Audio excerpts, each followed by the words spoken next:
Okay, first things first, I want to give a mighty call halal to Yahweh Ba'Shem Mashiach Yahweh Shai. All that means is I'm going to give all glory and honor to the Most High God, which is the Father, and we do so by the way of His only begotten Son, which the world calls Jesus Christ. All I did was say that in the original language or the Paleo Hebrew, in which we gave reverence to the Father and to the Son. But today, we're going to talk about the first step into serving God, right? Because everybody is in the sense of, especially, growing up in the church, whether you're Baptist, Seventh-day Adventist, or etc., we're in the thought in which we're serving God because, number one, we're not necessarily hurting people, but it's a lot more nuance to that, right? And I'm going to start it off with this precept. This is Sirach chapter 19, and I'm going to start at verse 18. It says, "The fear of the Lord is the first step to be accepted of him, and wisdom obtain his love." So let's just focus on the fear part for right now, right? It says that fear of the Lord is the first step to be accepted of him. A lot of people say in which, they're Christians and they're following God, but they have no type of fear of the Lord. Oh, I'm a Christian, but I willfully sin every day. They are not a Christian. You don't really fear God if you knowingly know the things in which he's capable of doing and you intentionally say, you know what, I don't care about that. I'm going to do what I want to do. And it says that's the first step to be accepted of him. Think about it. We're made in God's image.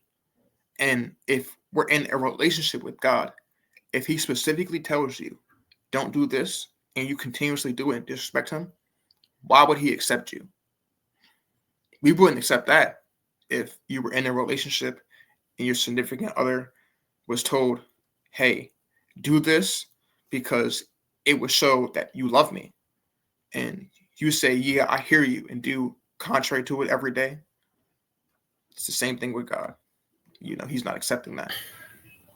All right, my apologies, has some technical difficulties, right? But in that same way in which we would only accept certain things, it's the same thing from God, right? He does not tolerate intentional disrespect, i.e., that's why he only allowed for 8 people to live after the flood, because they weren't listening to the things in which he had said, right? But let's touch on another topic because it's important, the way we live and how do we live. It says, this is Proverbs chapter 9, and I'm going to start at verse 10 in the easy translation. It says, if you want to be wise in the way that you live, first you must respect the Lord with fear. Again, this fear of the Lord is the first step. In the way that you live, you have to be wise, so respecting him with fear. It says, if you know God, the Holy One, you will understand what is right. And we know that the commandments are holy and right and true. So if we want to live in a way that is good and wise, that would be keeping the laws of God. Let's get another one, because it said that fear of the Lord is the first thing to be accepted of him. And we see that the way we live, if we live according to the laws of God, that is the way in which we're living, in which it will be right and wise. But let's show how you're dwelling in his love when you listen to the commandments of God, right? It's First John, and I'm going to do chapter 5. Right, this is the book of First John, chapter 5, and I'm going to start at verse 3. It says, for this is the love of God, right? This is how God wants us to love him. This is God's love language, if you will. It says that we keep his commandments, and his commandments are not grievous. I always ask people when I go to a college or when I'm preaching out on the streets, I ask, have you ever been a felon? Some people do say yes, unfortunately, but the majority of the times people say no. And if you were never a felon, incarcerated in this world where it has over thousands of laws, there's no way you can say it's too hard to keep all 600 plus laws of God. Because, hey, you're doing it in this world, and it says that this love of God is not grievous. And even Christ says, right, all of you that are burdened and heavy, you take my yoke, for it is not grievous. So these laws of God aren't a hard thing which to do. First, we have to have that fear of God, and then let's get into what else do we need, right? This is, I just thought about this precept. I wish I would have knew about it beforehand, but hey, all things work for the good of those that love God, right? This is, where is it at? Sirach.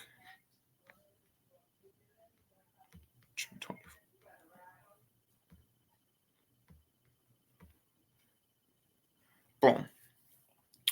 It says, this is Sirach chapter 25, and I'm going to go to verse 12, right? It says, the fear of the Lord is the beginning of his love.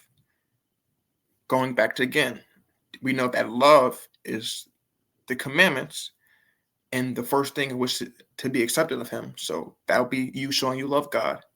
And faith is the beginning of cleaving unto him.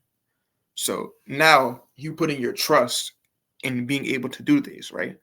Famous verse, Philippians chapter 4, says we can do all things through Christ and will strengthen us. So it's very so possible.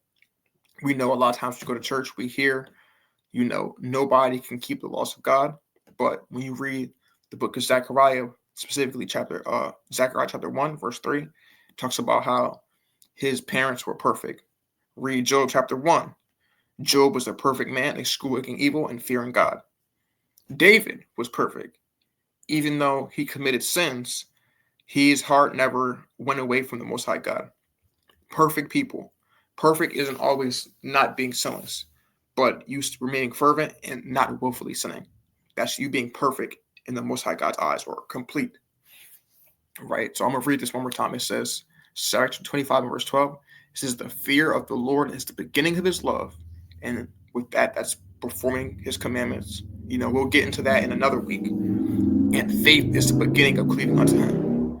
So you putting your trust and knowing you'll be able to do it no matter what happens, whether your job tries to persecute you, whether your parents, or etc. That's the first step in which we take to serve God, right? Not too long of a lesson today, but extremely important because most people don't understand what exactly it is to do to fear God. All praises. Almost forgot this, right? Because we talked about the first step into serving God, right? I want to get another precept because we'll try to do it every week. I always mention the commandments, but what exactly are the commandments? Most people have never really heard of the commandments in their life. Remember going to church? I don't remember the time in which I was in church to where we actually went into the fear of the Lord and what does it look like showing that you love God? Or better yet, what is sin? I don't remember touching on that ever whatsoever in the church, which is kind of bad, right? But this is Sirach chapter 21 and verse 11 in the GNT. It says, whoever wants to keep the law must learn what the law means. And if you fear the Lord in every sense of the term, you will have wisdom. You see how this always goes back into fearing God and keeping the law and you having faith, because that's what this whole thing is about. We have to show by the way in which we live and our actions that we fear God. But we'll get into that next week, and I'm just going to conclude it with one specific precept in which I was thinking about.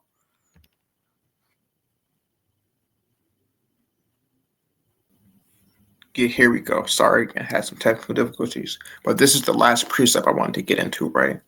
Powerful brother by the name of Tazar had showed me this a long time ago, right? This is Acts chapter 15 and verse 19, and I believe this is in the GNT. Yep, it's in the GNT translation. It reads, it is in my opinion, James went on, which was the rock of the church, that we should not trouble the Gentiles who are turning to God, right? And this instance, we'll talk about it even more as we progress. Gentiles just means nation. It doesn't mean a person in which that is an actual ethnic non-Israelite. But in this specific case, is talking about a person in which is an Israelite, but is keeping Gentile customs.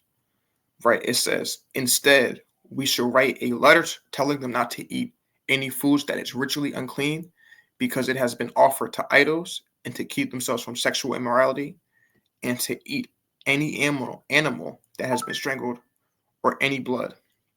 We're starting them off, or we starting you off with a basic starter pack because we don't want to bear a burden in which is too hard for you, right? Verse 21, it says, for the law of Moses have been read for a very long time in the synagogue every Sabbath, and his words are preached in every town. So now every Sabbath, we'll start, hey, there's a law with this, there's a law with that. So as you start to grow in the spirit and the faith, you'll understand this is something which you can do. But with that, I want to give all glory and honor to the Most High God Yahweh. We do so by Shalom Hashek Yahushai. Shalom.